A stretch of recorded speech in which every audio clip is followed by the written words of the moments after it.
All right, thank you for allowing us the opportunity, I say us, to speak about the preschool program, because alongside of me is Mr. Joseph Wolgemuth, and he is the supervisor of special education for our elementary, which in pre-K to grade 5.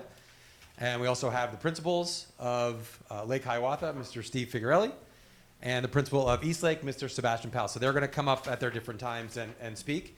I will start us off. Let's see if this works. There we go. So again, here are 2 preschool buildings. So our preschool program exists in 2 of our 10 elementary schools currently, and that's Eastlake and Lake Hiawatha. My part of the presentation is just going to talk to you about the kind of a general overview of the different programs we have in preschool. So there's 3 kind of levels of preschool program we offer for the kids. The first one is what we call the Preschool ABA Classroom, or an extended day classroom. And these exist in both of our buildings. So the extended day schedule is Monday through Thursday, and that would be from 9 to 3. So the kids are in from 9 o'clock to 3 o'clock Mondays through Thursday. There's early dismissal on Friday, so they leave at 1 o'clock. The kids are done at 1 o'clock. That allows the teachers and the paras for some PD sessions, extra training with one another. It also allows for collaboration efforts and meetings to support some of the parents. As you see the bottom bullet, there's a heavy emphasis on working with our parents and kind of training our parents, helping them out. And that part of that takes place in that opportunity on Friday afternoons. There are small class sizes in our preschool ABA classrooms. So right now we currently have in our classroom 6 to 7 kids. We try not to go up too much higher than that. Although code does allow us to go up to 12 in a classroom, but currently we're at about 6 and 7 in each of our classrooms. We do utilize paraprofessionals to help support our students in those classrooms, a lot of one-to-one instruction based on their IEPs. The predominant instruction is grounded in ABA principles, which is the Applied Behavior Analysis principles. And that's a lot of one-to-one instruction. It's working with the kids on social skills, working with them on academic skills, helping them with their social, emotional, and behavioral needs. So that's why that collaboration and PD piece is so important, because the paras play such an integral part of the instruction with the kids in our extended day program. There's a lot of support as a result from our BCBAs, our behaviorists in the building. There's a behaviorist assigned to each of those buildings to support the teachers and work with the kids. The students who are in our extended day classroom are typically students who would have been receiving services and support through early intervention until they become eligible for preschool at 3 years old. So for the most part, they would have gotten some services, maybe speech services, OT or PT, with their parents through state or through private agencies. And then once they turn 3 years old, they would come into our preschool program. So we work hand in hand with early intervention services to identify those kids, have IEP meetings, get their kind of programs in place, so that way when they turn 3, they're ready to go in our programs. I also did mention the parent training piece before. We do have Family Connections kind of a program.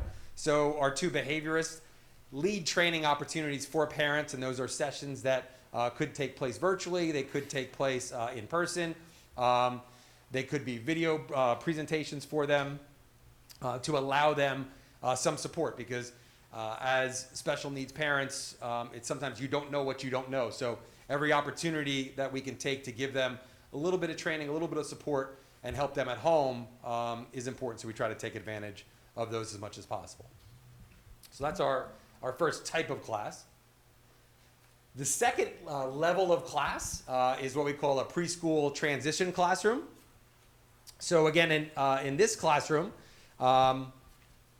it's an abbreviated schedule. So unlike the extended day, where it was a full day class, these are AM and PM schedules. So it's 2.5 hours. So the 3-year-olds are in the morning and 4-year-olds come in the afternoon. IEP students attend school 5 days per week, and tuition students attend 3 days a week. So for 3 of those days, you'll obviously have some more kids in the classroom. You've got gen ed kids who serve as positive peer role models for our kids. And it allows for greater integration of skills and communication skills, social skills, So that's in our preschool transition classroom. We also, in those rooms like the other, utilize paraprofessionals to help support the instruction. There's one-to-one instruction as well as small group instruction. In this classroom, there's a little bit of a combination, a hybrid kind of program where we use principles of ABA, similar to the last group I was talking about. We also use creative curriculum, and that is a preschool curriculum program that focuses on academics as well as social emotional, movement, a lot of different elements that are important at the preschool level. So it's kind of a hybrid program, bringing those two worlds together. Again, the behaviorists are heavily involved in supporting the students, the teachers, and the staff in those classrooms. And much like the other group, the IEP students are typically in early intervention. Their levels of support through early intervention might not be as robust as the group who are in our extended day. But nonetheless, many of them come from early intervention, and they join us when they turn 3 in our preschools. The last level of class is our least restrictive classroom environment, and that's what we're calling the preschool in-class support classroom. Abbreviated schedule again, so the kids are broken up into AM and PM. Our 3-year-olds are there in the morning. The afternoons are our 4-year-olds. In this classroom setting, the IEP students attend 5 days per week, and the tuition students attend 5 days per week as well. So in the other group, they only attended 3 days. And that really comes down to parent choice as to what's going to work with their schedule and what they're looking for with regards to preschool. Again, we have a heavy reliance on paraprofessionals to help support some one-to-one instruction as well as small group instruction. In this classroom, creative curriculum is the vehicle through which the instruction takes place. So students learn through that creative and active teaching strategies. Again, IEP students typically are in early intervention until they become eligible for preschool at 3 years old. And as I said before, it's a least of the 3, this is the least restrictive classroom environment. So how the process works is when a student is brought to us, and the IEP teams will go through the testing process, and they'll determine based on the needs of the student, and they develop an IEP, kind of which program is most appropriate for that child. So it might be that extended day program or one of the 2 abbreviated schedule programs, either in-class support or the transition program. So that's a brief little overview of the different types of programs that we have to offer. And now I'm going to let Mr. Wolgemuth come up, and he's going to talk about a few elements that are part of our preschool classrooms. Right, so I was actually really happy when Keith asked me to talk about the importance of play in preschool, because being a speech language pathologist by trade, it's something I feel pretty strongly about. So Piaget was the first to coin the phrase, play is the work of childhood. Maria Montessori coined a similar phrase when she said play is the work of the child. Basically, play is when children learn from their peers in a natural environment. So I thought it might be interesting to go through the different types of play and kind of see what developmental areas that they're targeting. The first one is active and physical play, which playing ball, running, jumping, dancing, and this supports larger muscle and gross motor development. Fantasy and make-believe involves role play, dressing up, building forts, and this increases social emotional language skills, and it supports a child's ability to empathize with others, which is really important for them to become successful readers. Manipulative play involves threading beads, doing puzzles, playing with Lego, and this increases fine motor and problem-solving skills. And last but not least, we have learning games, which are our board games that we're all familiar with, and games like hide and seek. And this supports turn-taking skills and the ability to understand cause and effect, as well as follow directions.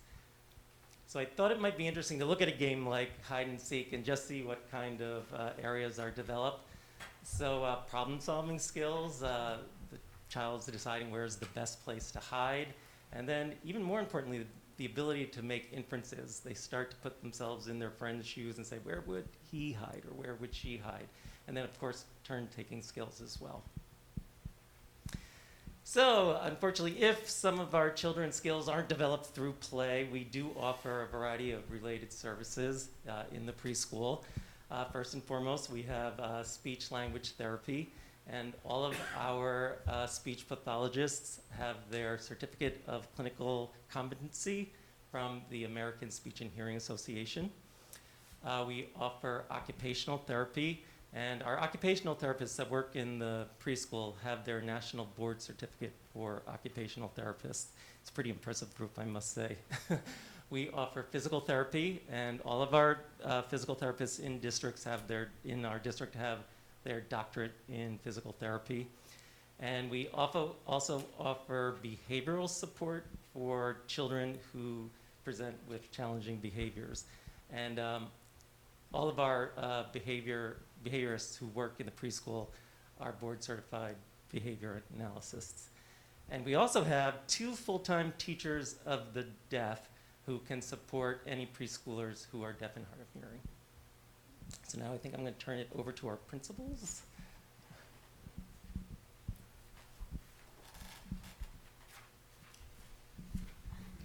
Good evening, everyone. Thank you so much. We are honored, Mr. Powell and I, to share all of the wonderful things about our district's preschool program.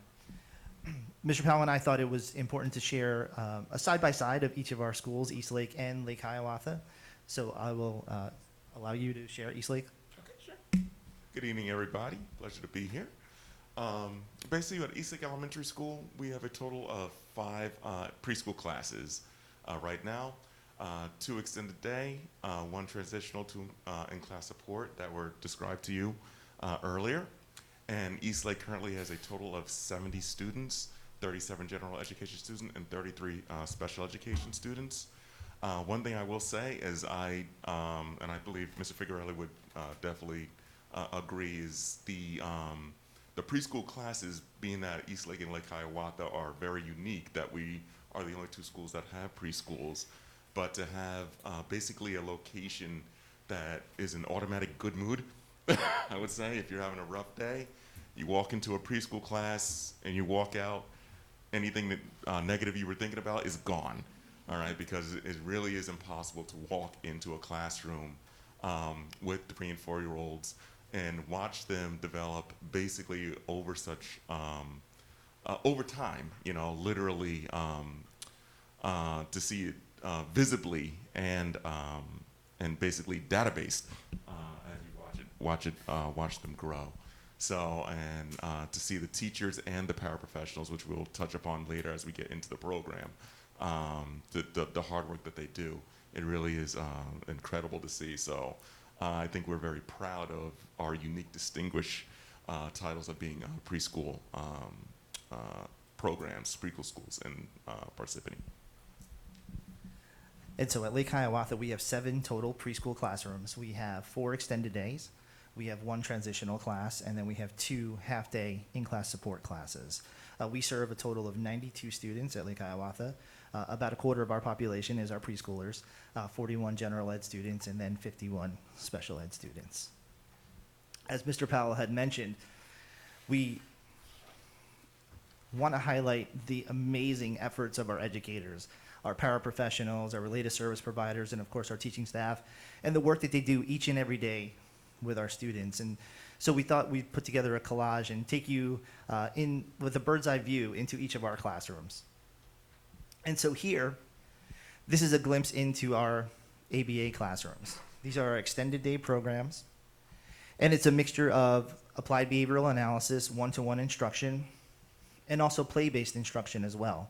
It's a wonderful hybrid model, giving kids an opportunity for direct instruction for skills that they are in need of, and that is data-driven, and then also socialization opportunities and opportunities to promote communication and build peer relationships with their friends. As you can see, this next slide is the transitional classroom. This is a, basically would be a half-day program. The tuition students attend 3 days a week. The IP students attend for 5 days a week. Basically, once you go into a classroom like this is actually, it is, the descriptor is, you know, it is actually is transitional. So it's good that many of the students from the ABA classrooms are able to transition, sometimes a couple of days a week at a time, and then ultimately going into a full-time program with that as the child study teams and teachers and parents meet often. And another thing I'll say about that is the communication between the home and the program is actually exceptional, so that you can find the appropriate placement at any point in time. And also, this is also a time when the programs will start to integrate other school options such as related arts, which I'll let Mr. Figueroa finish on that with the next slide. And so our final level of classes are in-class support classrooms, and here is a glimpse inside of those rooms. You can see they are very literacy rich. We're pleased to have our fire department visit us, and so the preschoolers learned about fire safety for Fire Safety Month in October. And as Mr. Powell had mentioned, we're really proud of the opportunities for related arts enrichment that we're providing all of our preschool students. So opportunities for music enrichment, opportunities for media, opportunities for phys ed, giving them socialization opportunities to develop not only those physical skills, but then communication skills, building relationships with peers. We also are really proud of our inclusion and reverse inclusion model, giving students who are in our extended day program opportunities to be with peers in the half-day programs at some of those related arts opportunities. Also, reverse inclusion, giving students who are in our half-day programs chances to come into our extended day classrooms and have snack and socialize on the playground and serve as role models for our extended day children. It's a wonderful reciprocal relationship that the staff, our CSTs, our related services have built, and to watch the children thrive from September through June is nothing short of magical. And as Mr. Powell said, the joy of elementary school in general, but preschool specifically, is wonderful. And we're really proud of the work that our staff does, our community does, to really promote the little minds that make up our classrooms. And we are really honored and appreciate the opportunity to be here with you tonight.